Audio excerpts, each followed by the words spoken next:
आता आपण पावसा पाण्याच्या बातम्या बघतोय। कोल्हापूरच्या पंचगंगा नदीने धोका पातळी गाठलेली आहे। नदीचं पाणी आजूबाजूच्या शेतीमध्ये शिरायला लागले, शेतीचं मोठं नुकसान होत आहे।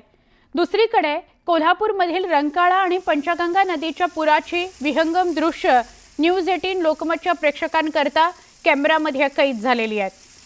पंचगंगा नदीने धोक्याची पातळी ओलांडलेली आहे। अनेक शेतशिवारात पाणी शिरलेलं आहे। अनेक रहिवासी भागामध्ये सुद्धा पाणी शिरायला लागलेलं आहे। तर रंकाळा आणि पंचगंगा नदी यांची ही ड्रोनच्या माध्यमातून घेतलेली दृश्य, कोल्हापुरातली ही दृश्य आहेत। पाण्याचा अंदाज येईल, पाऊस किती भयंकर कोसळतोय त्याचा अंदाज येईल आपल्याला या ड्रोनच्या माध्यमातून घेतलेल्या दृश्यांमधून। तर जळगावच्या हतनूर धरणातून तापी नदी पात्रात होत असलेल्या विसर्गामुळे नंदुरबार जिल्ह्यातील सारंगखेडा आणि प्रकाशा बॅरेजचे दरवाजे उघडण्यात आले। त्यामुळे गेल्या 2 दिवसांपासून तापी नदी दुथडी भरून वाहते। या वर्षात पहिल्यांदाच तापी नदीला पूर आला असं बघायला मिळतंय। प्रकाशा बॅरेजचे 27 पैकी 12 दरवाजे पूर्ण क्षमतेने उघडण्यात आले। सारंगखेडा बॅरेजचे 26 पैकी 10 दरवाजे उघडण्यात आले। या दोन्ही प्रकल्पांमधून तापी नदी पात्रात मोठ्या प्रमाणात पाण्याचा विसर्ग सुरू आहे। त्यामुळे तापी नदीकाठच्या गावांना सतर्कतेचा इशारा दिला गेलाय।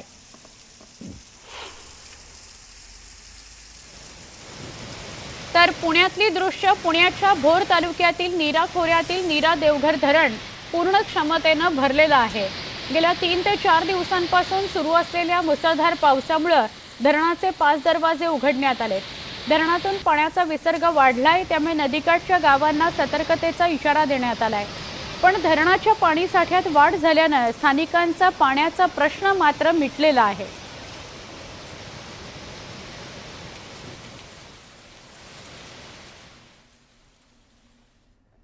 विरारमधील जकात नाका म्हाडा परिसरात अद्यापही पावसाचं पाणी साचलेलंच राहिलंय।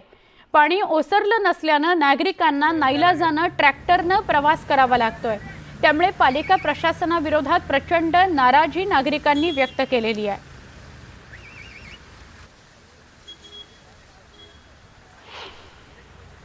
विरारच्या बोळी परिसरामध्ये विरार पश्चिम जो आहे भाग पूर्णतः पाण्याखाली गेलेला आहे। त्यामुळे लोकांना ट्रॅक्टरचा सहारा घ्यावा लागत आहे। मी आपल्याला दाखवतो की हा जो रोड आहे, या रोडवरती ट्रॅक्टरची सुविधा केली आहे। कारण रिक्षा चालक जे आहेत ते 100-150 जे मनाला वाटेल तशा प्रकारे लूट रिक्षा चालक करत असताना या ठिकाणी ट्रॅक्टरची सेवा ट्रॅक्टरवाल्याने केलेली आहे। माझ्यासोबत काही नागरिक आहेत, त्यांच्याकडून जाणून घेऊया। काय सांगाल सर, कशी परिस्थिती आहे सध्याची? एकदम भयंकर बेकार परिस्थिती आहे आणि प्रशासनाला याची जाणीव अगोदरपासून होती।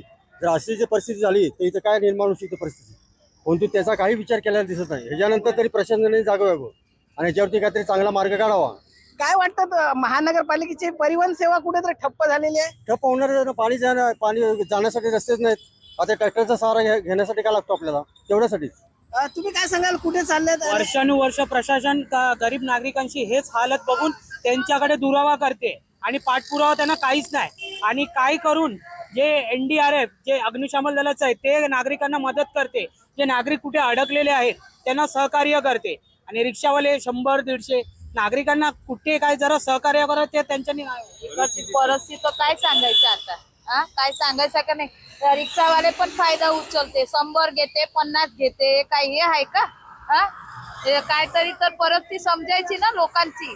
मग या परिस्थितीचा कुठेतरी गैरफायदा घेत आहेत। गैरफायद्यात घेते ना, चालू आहे का? गैरफायद्यात घेते, त्याचं काय करणार? या ठिकाणी नागरिकांची अक्षरशः लूट होते। रिक्षा चालक जो मनाला वाटेल तसे पैसे लूट आहेत, परंतु ट्रॅक्टर्सने ही चांगली सुविधा केलेली आहे। 20 रुपयामध्ये लोकांना स्टेशन पर्यंत सोडलं जात आहे। खरं तर हे ट्रॅक्टरची सुविधा जी महापालिकेने लोकांसाठी मोफत सुरू करायला हवी होती, मात्र महापालिकेचं प्रशासन मात्र कुठेतरी झोपी गेल्याचा आरोप नागरिक करत आहेत। स्नेहा विश्वकर्मासह विजय देसाई, न्यूज 18 लोकमत, विरार। नालासोपारा पश्चिमेकडील सोपारा रुग्णालयाच्या बाहेर 3 ते 4 फूट पाणी साचलंय। त्यामुळे रुग्णांना जायचा मार्ग बंद झालेला आहे। रुग्णालयात जायचं असेल तर तराफा किंवा मोठा ट्रक किंवा ट्रॅक्टर याचाच वापर करून रुग्णालयात नेलं जाऊ शकतं। पण महापालिकेकडून कोणतीही सुविधा इथं उपलब्ध केली गेलेली नाही। या ठिकाणी तराफ ठेवलेले तराफा चालक 48 तास ड्युटी केल्यानंतर घरी गेले। त्यामुळे सध्या तराफा चालवण्याकरता कोणताही दुसरा व्यक्ती नाही, व्यवस्था नाही. रुग्णांसोबत कर्मचाऱ्यांचे सुद्धा मोठे हाल या ठिकाणी होत आहेत. आमचे प्रतिनिधी विजय देसाई यांना विचारूया. विजय, हा सगळा काय प्रकार आहे? तराफा चालक 48 तास ड्युटी करतात, निघून जातात आणि नंतर कुठली व्यवस्थाच नाही, रुग्णांचे हाल होत आहेत. सुवर्ण, हे रुग्णांचेच नाही तर तिथे येणाऱ्या नातेवाईकांचे सुद्धा हाल आहेत आणि तिथे काम करणाऱ्या डॉक्टर असतील, नर्स असतील, औषध निर्माता असतील, या सगळ्यांचे तिथे हाल होत आहेत. मी आपल्याला दाखवतोय हे जे पाण्यातून जे लोक मार्ग काढतायत या ठिकाणी जर ह्याच्या पुढे गेलं तर आपण तिकडे जाऊ पण शकत नाही, कारण कमरेच्या वरती या ठिकाणी मोठ्या प्रमाणात पाणी आहे आणि त्याच्यामुळे इथून मार्ग कसा काढला. एखाद्या रुग्णाला जर घेऊन जायचं असेल तर इथून जाऊ शकत नाही, कारण याच्यामध्ये जे वाहन आहेत ते या ठिकाणी बंद होऊ शकतात. कारण या ठिकाणी जर आता या 2 दिवसापूर्वी एक त्या ठिकाणी जे कर्मचारी आहेत औषध निर्माता, त्यांनी या ठिकाणी ज्या रुग्ण आहेत त्यांना पाण्यातून या ठिकाणी दूध आणि बिस्किट आणून दिले होते. काही समाजसेवक सुद्धा पुढे आले होते, त्यांनी या ठिकाणी पुरवले होते. पण महापालिकेची जी यंत्रणा आहे ती कुठेतरी कुचकामी ठरते. माझ्यासोबत एक या ठिकाणचे नागरिक आहेत जे पेशंटला घेऊन आले होते. काय सांगाल, तुम्ही पेशंटला घेऊन आला आता, काय सांगाल? मी मनसेचा शहर सचिव आहे. मी एका पेशंटला घेऊन आलो, कारण का विरारला पण तिथे पाणी तुडुंब भरलेलं आहे. तर आता ही अवस्था बघितली, इथून ती रिक्षा पण जाणार नाही, त्यामुळे आम्ही त्यांना परत दुसरीकडे प्रायव्हेट हॉस्पिटलला पाठवलंय. आणि माझ्या स्थानिक पदाधिकारी पण काल इथे होते, जे तरप्पा घेऊन त्या पेशंटला सोडत होते, आणत होते, एवढी सगळी मदत करत होती. पण मी तुम्हाला एक गोष्ट सांगतो, काय महानगरपालिका ह्याच्यामध्ये अपयशी ठरली ही गोष्ट खरी आहे. कारण कचरा विभाग आहे, त्याच्यानंतर मग आरोग्य विभाग आहे, त्यांनी याची काळजी घेतली पाहिजे की पेशंटच्या नातेवाईकांची ही कुठेच घेताना दिसत नाहीयेत. आणि हे सर्व काय झालंय, कारण काय जो वरचा पट्टा आहे आमचा, जो नदीचा पट्टा आहे, नदीचा पट्ट्यातून जो मार्ग येतो, जो नाले वाहत येतात, त्याच्यावरती कुठे ना कुठे अनधिकृत बांधकाम केलंय, त्याच्यामुळे हे तुडुंब भरण्याचे प्रकार होत आहेत. तर हे खरोखर ही दुर्दैवी घटना आहे. महानगरपालिका विरार वसईची काम चांगल्या पद्धतीने करत नाही ना आरोग्य विभाग करत आहे. यांना प्लॅस्टिकचे पिशव्या जर भेटल्या तर त्याच्यावरती फाईन मारतात. पण आता हे तुम्ही बघू शकता, त्याच्यात एवढ्या प्लॅस्टिकच्या पिशव्या आहेत. हे का? कारण का हे इकडे जे नियम आहेत ते पाळलेच जात नाहीत महानगरपालिकेच्या वतीने. हे तुम्हाला निदर्शनात कुठे ना कुठेतरी आणून देणं खूप गरजेचं आहे. काय सांगाल काका, तुम्हाला कुठे जायचं आहे? बोलिए. कह रहा हूँ, जो एरिया है हमारा, इसको कॉर्पोरेशन डेवलप क्यों नहीं कर पा रहा है? इसको तो होना चाहिए ना, आज नहीं हो कल हो, नेक्स्ट एवरी ईयर जो है वो मुश्किल हो रहा हम लोगों को बहुत ज्यादा इस चीज का. म्यूनसिपैलिटी जो है ये काम क्यों नहीं कर पा रहा है? आज जो है जो हालत है, आप देखिए नेक्स्ट ईयर में और इससे हालत खराब होगी. तो इसको आप सामने लाइए. याच्यावरती काहीतरी उपाययोजना करा. आप क्या कहेंगे?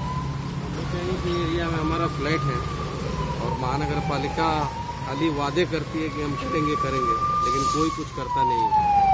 तो यही निवेदन है कि यहाँ पे हॉस्पिटल भी है महानगर पालिका. हॉस्पिटल पे हम इमरजेंसी में हॉस्पिटल में भी नहीं जा सकते, कमर भर पानी है, कैसे हम वहाँ पे जाएंगे?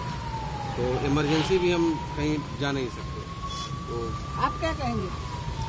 वही अभी इतना पानी है, मुझे हॉस्पिटल जाना है, जाने को नहीं मिल रहा है. सोच रहे कहाँ से जाए, रास्ता पूरा पानी से भरा हुआ है. यहाँ पे या ठिकाणी रुग्णांना बघण्यासाठी सुद्धा नातेवाईक इथे खोळंबलेले आहेत. त्यांना हॉस्पिटलला जायचं आहे, परंतु या ठिकाणी जाणार कसं हा एक यक्ष प्रश्न आहे. महानगरपालिकेने खरं तर या ठिकाणी ट्रॅक्टरची सुविधा करायला पाहिजे होती, पण ती सुद्धा केलेली नाही. त्यामुळे रुग्णांचेच नव्हे तर सामान्य माणसांचे सुद्धा हाल झालेले आहेत. सुवर्णा.